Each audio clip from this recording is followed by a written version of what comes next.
Thank you, Mr. Speaker, sir, for those enlightening comments.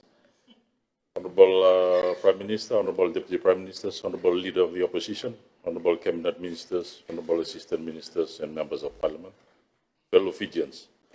Firstly, let me pay tribute to the late Honorable Wati Mirayalu for his services and commitment to the agriculture sector and farmers in Fiji. He was a man of strong words, but those words were to drive and enhance government services to our farmers and agriculture sector. Mother Togamanda Honorable Rayalu, and may he rest in peace. I acknowledge Mrs. Rayalu and his children in prayers today. I also take this opportunity to congratulate Ratu David Taurula Kambamara for his installation as Tuinayau and Tuilau Sonigonolau. I thank the people of Lau for fulfilling their duties and also acknowledge all ministries and staff who had assisted in the preparation, especially in roads, water, energy, and government shipping services. Finally, congratulations to Honorable Inosi Kurundrani for his return to Parliament. I wish him well and thank him for his services to LTA as LTA Chairman.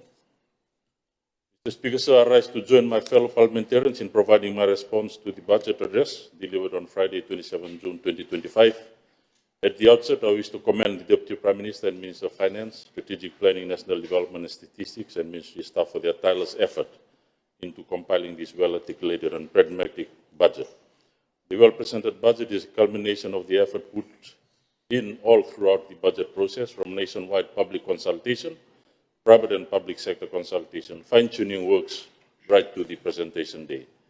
So with the theme, building security, stability and prosperity, I do agree with this budget is a practical and deeply measured national response to the extraordinary global environment and circumstances in which we found ourselves in.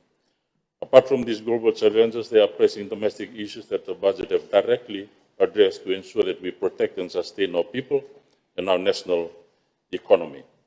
In terms of the review of the Ministry's 24-25 budget performance, I'm of the belief that in order to be effective now tomorrow, it is imperative that we understand our current situation.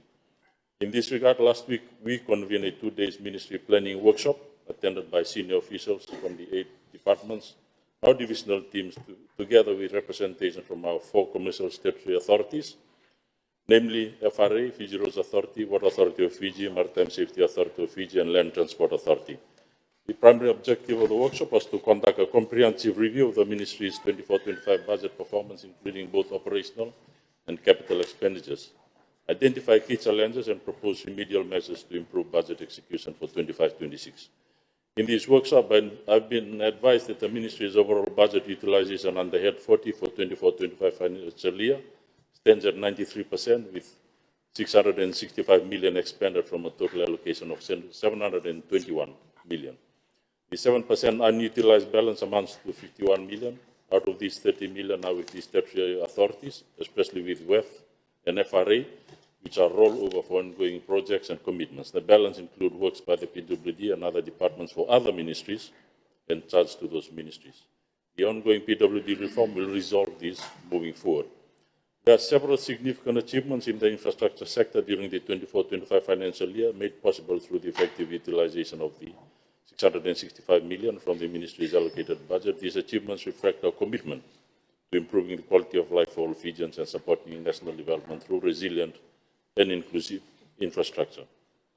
In roadworks, we had conducted 18 overlay and road seal renewal projects, 8 sites from the Central Division, Rail Street, Lodaloge Road, Ratundevi Road, Kalsa Road, Princess Road, Sawani Serea, Kalambu Tax-Free Zone, Nosori CBD, and Bukasi, and Rombuta. 4 sites from Western, Main Street, Nandi, Rakaraki, Ndama, 25 sites, Nandi Bay Road, Wailoloa, Balawa Street, Lotoka, Northern Division, Lambasa Main Street, Town, South Main Street, Eastern Division, Levuka Main Street, 14 emergency restoration works, which include 9 sites in Central Division, Ngau, Koro, Divia, Moala, Nombalau, Lomaloma Jetty Road, Tuma, Kings Road, Nambulini, Ndama, Queens Road, Maui Bay. 5 sites in the north, Wanikoro, Univutu, Narambale, Boda Napuka. In terms of 25 village school frontage sealing and seal extension, 9 sites from the Central Division, 14 sites in the north, 2 sites from the west. Further, the FRA continues to strive for bigger developments, such as funding and procurement of contractor and consultant supervision for the construction of 4 critical bridges, Lame, Manrikutu, Visese, and Sambeto, part of the critical bridge resilience project secured with ADB and World Bank. Completion and opening of the Nyasiani Bridge in the province of Ra, upgrade of Sugabastian, including overlay works, enabling works court level Wunikura, commencement of the construction of the $70 million Tamabuiwai Bridge, funded through a grant from the Japanese government. Execution of contracts for emergency works. The Vunisea-Vadalea Access Road project in Kandavu will also be commissioned soon. In terms of access to clean and reliable water, fundamental to public health, agriculture, productivity, the ministry recognizes the water infrastructure is not merely a utility, it is a strategic asset that underpins national development. Completion of defects notification period. This was some of the major developments for the Rewa River Water Supply Scheme. Reticulation projects and water mains, 24 kilometers. Waila offtake pipeline, 1.5 kilometers. Lelin offtake pipeline, 800 meters. Nailanga to Benunga, pipeline works. Andala, Waimbung, and Usama extensions, as already mentioned. Rutuma gen sets and upgrade works. Waikete water mains, Balevutu, package plant treatment, Tangi water main upgrade, Navo and Nassau water main upgrade, Malake, submarine cables, Nambowalu package water treatment, plant automation works, and 46 other genset work. The energy sector is a crucial pillar within the Ministry of Public Works. Met services serving as a foundational enabler for national development, economic growth, and social well-being.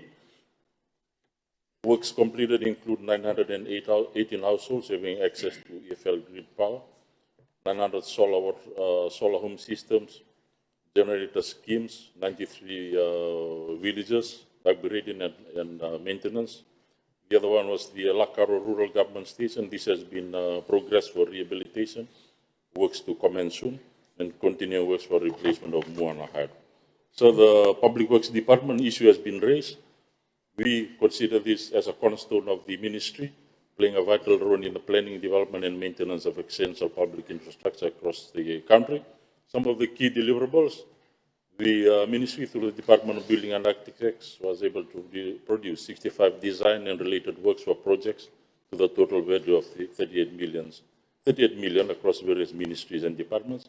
The divisional officers were able to complete more than 20 major building repairs and maintenance services, more than 10 new roads, maintenance works, and food crossings in process in Bolomnikor. Major road upgrades have been done in Wonombalawu, Malamatuku.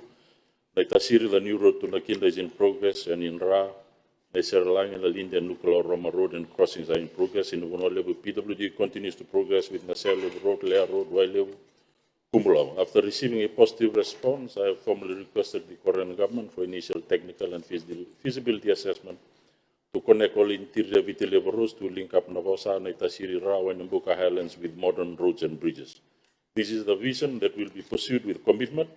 Despite the negative attitudes of Honorable Pramila Kumar and Honorable Vijay Nath towards PWD, it is forging ahead to alleviate the 16 years of neglect in our rural populations. So the Public Works Met Services and Transport in the 25-26 budget have been allocated a total of $800 million for the year, which is an increase of 79 million or 11%. It comprises 237 million for operating expenditure and 539 million for capital. For ministry departments, excluding CSAs, the total budget is 78 million, which includes 56 million for operational and 26 for capex. So in terms of national infrastructure development, in terms of road, the allocated budget of 387 million to FRA is well received by the ministry. The proposed budget comprises of operating budget of 16.2 million and capital budget of 371 million. Currently, the road infrastructure comprises 6,375 kilometers of roads, 1,388 bridges and crossings, 32 jetties, 1,325 kilometers of other institutional and public roads. Maintaining this is crucial for safety, cost effectiveness, and economic development. Therefore, the allocation of 120 million for comprehensive maintenance is crucial. This program comprises routine and periodic activities such as reap and remake, reseals, unseal road, resurfacing and rehabilitation, as well as traffic light and street light renewals. These initiatives aim to preserve assets, including seal and unsealed roads, drainage systems, footpaths, bridges, jetties, depot renovations, and street lights across the 4 divisions. So we need to renew existing crossings and constructing new ones, as already raised by the opposition. I'm thankful for that 8.2 million has been allocated for renewal and construction of crossings across the divisions. These are essential for transportation safety, accessibility, and of course economic development. So the increasing volume of traffic navigating Fiji's roads have accelerated wear and tear, leading to restrictions on numerous bridges. To this end, I would like to acknowledge the approval for the replacement of 4 critical bridges and related works and consultations. The project has been allocated $200 billion US, 400 million Fijian, with concessional loan and grant financing through the Asian Development Bank and World Bank. This includes the replacement of Lami Bridge at Suwawau, Mandraku to Bridge near Lami Cement Factory, Sambeto, BCC Bridge linking Nandi and Lotoka. This project is a strategic effort to strengthen Fiji's transportation infrastructure and improve connectivity. I should add that on the Vanua level China 300 million road project, the People's Republic of China technical team will be traveling to Fiji within these 2 months and work with the team at FRA and PWD. This project compiles sealing of 82 kilometers roads with bridges and crossings modernized, and the groundbreaking is expected at the end of the year or early 2026. Water infrastructure, of course, is important. Water is crucial for public health, economic stability. Reliable water infrastructure ensures access for our populations and also for health. WEF has been granted a total of 284 million, with 132 million as operating grant and 151 as capital grant. Let me highlight the water program under our capital projects for the new financial year. A total of 83.4 million has been allocated to ensure the continued development and upgrading water sources and treatment plants. This including upgrading existing undersized water distribution pipes, which currently lead to low water pressure in high demand areas, as well as replace aging pipes that frequently burst that lead to increased maintenance costs. Notable among these projects is the elevated Princess Road project, which has been allocated 7.3 million and expected to benefit 14,000 citizens. The scope of works including the laying of 11.7 kilometers of water pipeline from Savani to Dolisua to Kalsa Junction, a new pump station, and construction of 2 5-megaliter reservoirs. This project will ensure that the elevated areas such as Sakola, Tadirio, Dukin, Nasavu, Dolisua that faces continuing intermittent water supply will be able to receive 24/7 reliable water. It will allow operational flexibility and be able to improve water supply along the Princess Road. The water program also includes the construction of a new 20-megaliter packaged water treatment plant, complementary plant to the existing Tambo water treatment plant with a budget of 4.3 million. This initiative will benefit the population of Suva, around 230,000. Suva Lami corridor and parts of Nesino.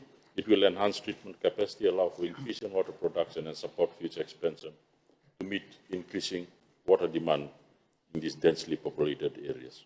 In addition, works have begun for the development of a new packaged water treatment plant in Navu, as well as new water supply scheme in the Navu area to cover areas from Namboro to Natukavesi, Nambukavesi, and Namelmel in Navua.